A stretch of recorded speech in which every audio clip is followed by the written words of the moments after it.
Hi students, I am Atul Raj और आज मैं आपके लिए लेकर आया हूँ बीएससी सेकेंड ईयर वालों के लिए फिजिकल केमिस्ट्री थर्ड पेपर।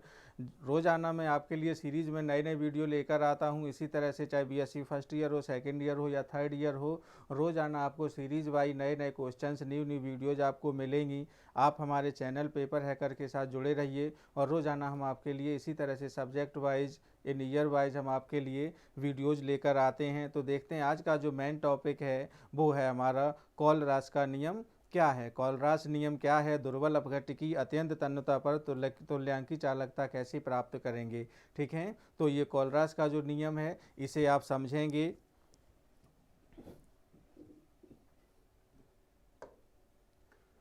देखिए, explanation the Kohlrausch law, how will you determine of weak electrolysis. या फिर से ये नंबर क्वेश्चन दिया है, वी आएगा आपका 18 डिग्री सेंटीग्रेड पर HCl NaCl NH3 COO Na तथा CH3 COO3 सेंटीनॉर्मल विलयनों की तुल्यांकी चालकताएं क्रम से 369.3, 101.7 और 71.7 तथा 14.3 है। एसीटिक अम्ल के सेंटीनॉर्मल विलयन में अपघटन की मात्रा की गणना कीजिए। एसीटिक अम्ल को छोड़कर अन्य वर्णित विद्युत अपघट्य पूर्णतः आयनित है। ठीक है, दूसरी तरह से क्वेश्चन ये आया है, अब यहाँ पे देख सकते हैं इंग्लिश में भी आपको दिया हुआ है, at 18 degree centigrade the equivalent the conductivities of the country normal solution of the HCl NaCl CH3 COO NaCH3 are 369.3, 101.7 or 71.7 and the 14.3 the reprojectively the calculate degree in the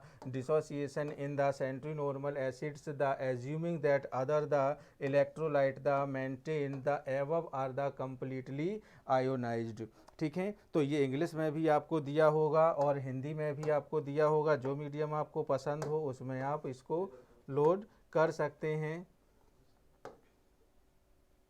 देखिए, बात कर रहे थे कॉलरास का नियम क्या है। कॉलरास लॉ देखिए यहाँ से दिया है, कॉलरास का नियम, ठीक, विद्युत चालकता को क्रमबद्ध अध्ययन करने के बाद, ठीक है, किसको, विद्युत चालकता को क्रमबद्ध अध्ययन करने के बाद कॉलरास ने बताया कि अनंत तन्यता ऐसे लवणों को के जोड़े की तुल्यांकी चालकता जिससे एक आयनन उभयनिष्ठ यानी कॉमन हो का अंतर सदैव स्थिर रहता है। यह तथ्य यानी आंकड़ों से स्पष्ट होता है। देखिए, जो विद्युत अपघट्य दिया हुआ है आपके पास, यहाँ देखेंगे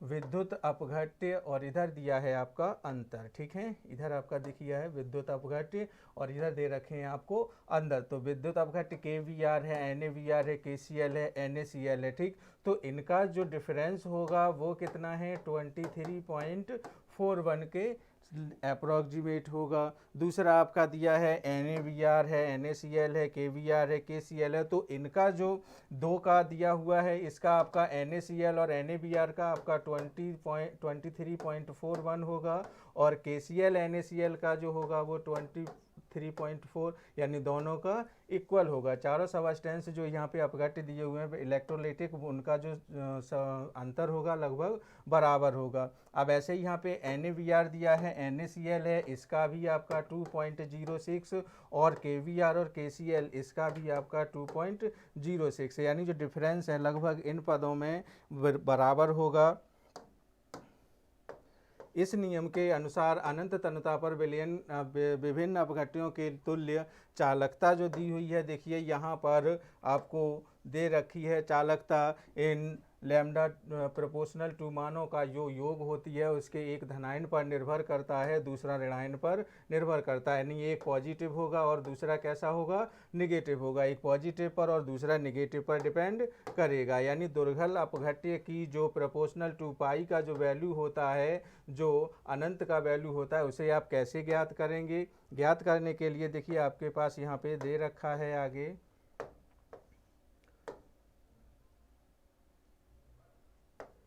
लैम्डा पॉजिटिव लैम्डा आप क्रम नेगेटिव क्रमशः धनायन तथा ऋणायन की आयनिक गतिशीलता कहलाती है। जैसे lambda is proportional to CH3COOH, lambda CH3COOH पे यहाँ पे देखिए नेगेटिव आवेश दिया है और इस पर आपका पॉजिटिव आवेश दिया है, जहाँ से lambda constant HCl equal to lambda H plus lambda HCl minus. देखिए दोनों ही वैल्यू यहाँ पे कैसी होंगी, नेगेटिव और पॉजिटिव होंगी, जो क्रियाशीलता कहलाती हैं यहाँ से, अर्थात लैम्डा H प्लस जो होगा आपका की जो आयनिक गतिशीलता होगी वो कैसी होगी, CH3COOH तथा HCl में बराबर होती है, दोनों में कैसी होगी, बराबर होगी। यानी दुर्बल विद्युत अपघट्यों की जो लैम्डा कांस्टेंट चालकता मापन विधियों द्वारा सीधे ज्ञात नहीं की जा सकती है, क्योंकि ये विद्युत अपघट्य बहुत अधिक तन्यता पर भी पूर्ण रूप से आयनित नहीं हो पाते हैं। कोलरास के नियम की सहायता से इन्हें सरलता से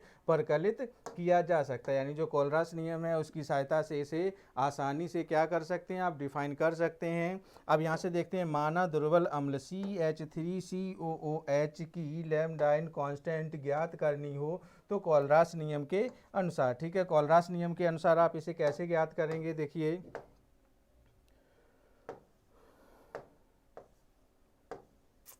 इस इक्वेशन के द्वारा आप इसकी जो चालकता है उसको क्या, ठीक है, यहाँ से देखते हैं lambda is proportional to CH3COOH, lambda is CH3COO plus lambda H plus. यहाँ से आयनन चालकताएं जो देखी जाएंगी CH3COH तथा H प्लस की जो गणना की जाएगी वो किसके अनुसार की जाएगी, CH3COONaHCl तथा NaCl से ज्ञात करते हैं, इसको हम ज्ञात कर ली जाएंगे इस तरह से। देखिए लैम्डा CH3COONa प्लस CH3CONa ये एक नेगेटिव है और दूसरा कैसा होगा, Na आपका पॉजिटिव होगा, ठीक है। यहाँ से देखते हैं आप HCl equal to lambda H plus और यहाँ पे क्या होगा, लैम्डा HCl माइनस। तो जो पहला होगा, दूसरा आपका तीसरा है NaCl equal to Na plus और Cl माइनस होगा। अब यहाँ पे जो समीकरण क्रिएट होते हैं इन समीकरणों को क्या करेंगे, देखिए समीकरण 1, 2 तथा एक तथा 2 को जोड़कर तीसरे समीकरण में से क्या करेंगे, इसको घटा देंगे, ठीक है। जो पहला समीकरण है और दूसरा समीकरण है, फर्स्ट और सेकंड दोनों को जोड़ेंगे और किस में से घटा देंगे, तीसरे वाले समीकरण में से इसको घटा देंगे। और घटाने के बाद देखते हैं क्या करेंगे, देखिए यहाँ से देखिए घटाने के बाद फर्स्ट और सेकंड को जोड़ दिया, ठीक है। जोड़ने के बाद x plus y minus z, अब यहाँ से क्या करेंगे, तीसरे समीकरण में से जब घटाया तो क्या प्राप्त हुआ, x plus y minus z RO, ठीक है। यहाँ से ये आपका जो कोलरास नियम है ये पूरा आपका कंप्लीट होता है। और कोलरास नियम में आगे देखेंगे आपका जो इंग्लिश मीडियम में दिया हुआ है, Kohlrausch observe that the difference of the equivalent the conductives of the initial the dilute of the pairs of salt having and the ion common in the constant of the constant temperature. This is fact can be expressed by the following datas, ठीक है। जो following data आपको उधर हिंदी में दिया हुआ था वही आपको यहाँ पे इंग्लिश में गिवेन है। आप चाहे तो इंग्लिश में इसे पढ़ सकते हैं, चाहे तो हिंदी में आप इसे नोट डाउन कर सकते हैं, ठीक है। इसी तरह से हमारे रोज़ाना इस चैनल पेपर हैकर पर बने रहिए, हम आपके लिए रोज़ाना न्यू वीडियोज़ लेकर आते रहेंगे। तब तक जुड़े रहिए हमारे साथ।